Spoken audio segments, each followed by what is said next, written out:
Hi everybody and welcome back to Coffee with My Sunshine. If you're new, welcome. Today's DIYs are going to be super simple but super adorable. So I chose to do this little mini galvanized birdhouse and also this little succulent macrame planter. So if you'd like to see how I made them, please keep watching. So for the galvanized birdhouse project, all you're going to need is this little birdhouse, and I got this one from Michael's. It was only 99 cents. They had, just the regular shaped birdhouses too, but I loved this round one. You're going to be needing a little bit of metallic silver spray paint. You're also going to need some white chalk paint. I'm using the brown acrylic paint, this rain gray, and a little bit of this pumpkin orange.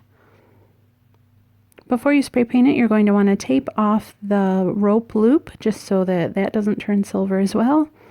After it's done drying, after the silver paint is done drying, you're just going to take some of the gray, and I mixed black and gray just to make it a little bit darker.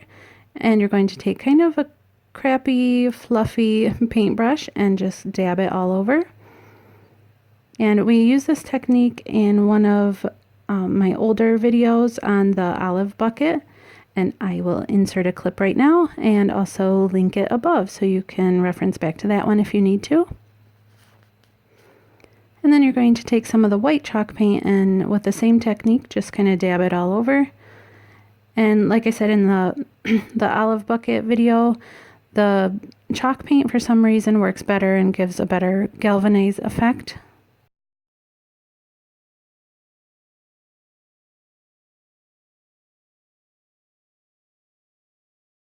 So after that is dry, you're just going to take a little bit of the black and brown, and this is for the rusty edge look, and you're just going to dab it along all of the edges or wherever you want the rust. And I did the black and brown mix, and then when I was done with that, just went over with a little bit of orange for the rusty look.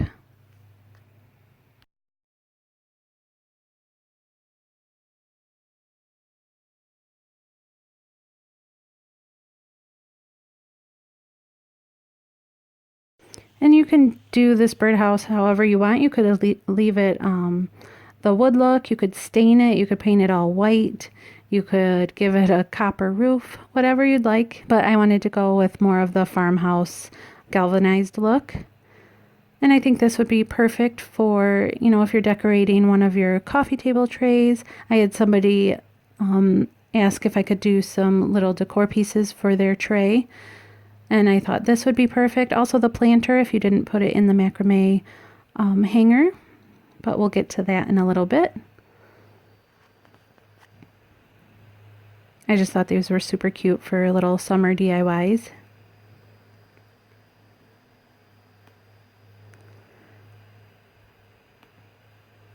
And you're going to also want to paint the little stick that sticks out where the birds would sit, and also the bottom edge piece. And I'm going to take a little bit of the black paint and paint inside the hole just to make it look a little bit deeper.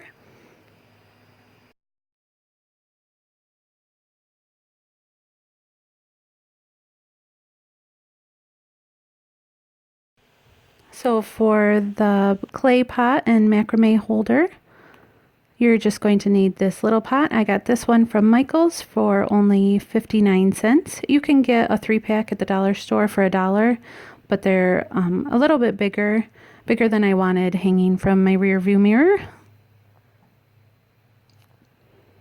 And you're going to need some rope or string. This is a little bit bulkier than I had wanted, but I had it on hand, so we're just going to go with it. And you're going to want to cut 12 pieces. And I measured them out to be about 40 inches and found out that was way too long, but I didn't want it to be too short. So if you want to shorten it, go for it. It'll probably be a little bit easier to work with. After you have the 12 pieces cut, you're just going to want to tie a knot, and you're going to want to leave a little bit at the end because that's going to be what's hanging from the pot. This is the bottom.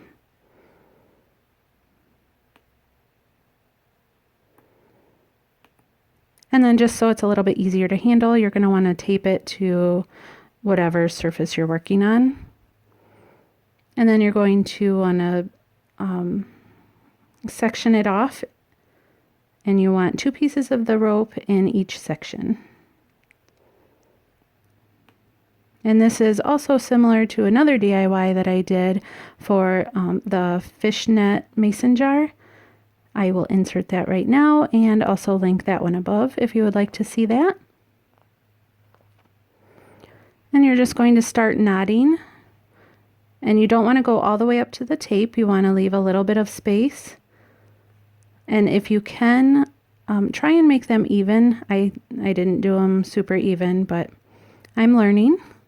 And that's why I like doing these DIYs on YouTube, because I get a lot of awesome tips from you guys and help for things that I've never done before, or ways to make them easier, or, you know, just better ways of doing things. So if you see anything that would be helpful to me, or if you know of anything or done it yourself, please let me know in the comments below. Then you're going to want to start on the next row after you've made it all the way across. And you're going to take the next 2. You don't want them to be the same 2 that you tied the first time, because you're going to want like a little diamond shape in between. And then once you make it all across, you're going to want to tie the front piece and the back piece on the right together. Kind of lift up the ones in between, kind of like that, and then tie those 2. And then just to see that it fits correctly, you're going to want to put the little clay pot in just as a test run. Sorry it's so blurry. Let's see if we can get it to focus. Come on. There we go. I think it looks super cute so far.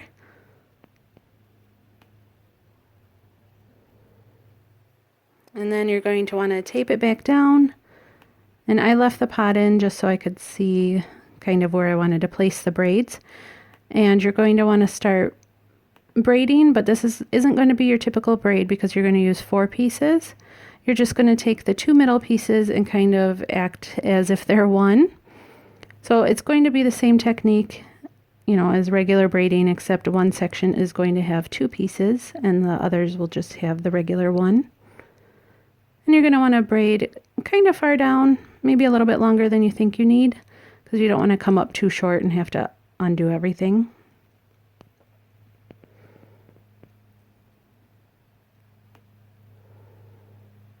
And then when you're done with that, go ahead and tape it down so it doesn't unravel, and move on to the next section. Take another 4 pieces, and like the first one, the only difference is you're adding 2 pieces into one section. And go ahead and braid that, and then on to the last section. Braid that and try and keep it a little bit even. And then after you're all done, you're going to knot them off so that they don't come unraveled, because this is going to be where you hang it from wherever. Like I said, I'm going to be hanging mine on my rear view mirror.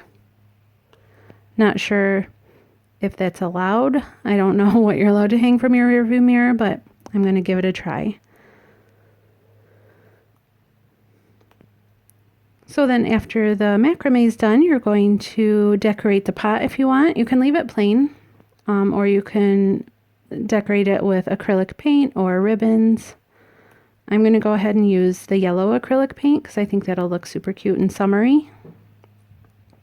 I'm just going to do a small strip at the bottom, and I use 2 coats of this just to make it bright. And then I'm going to take this light pink ribbon because I just think that'll look really cute together. And you just need a little bit of hot glue just to secure it on there. Don't do too much because you don't want it to gob out. You don't want to see a big gob of glue on there.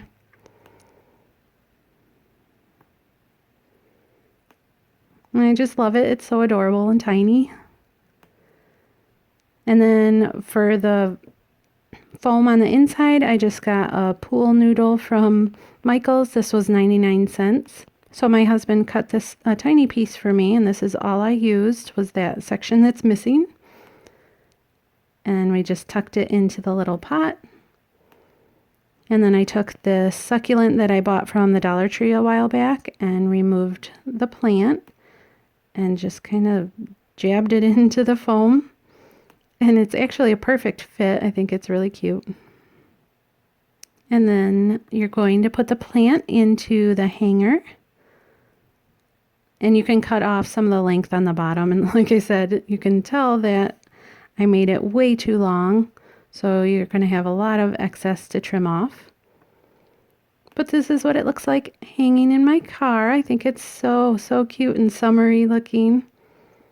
And it just makes me smile when I see it.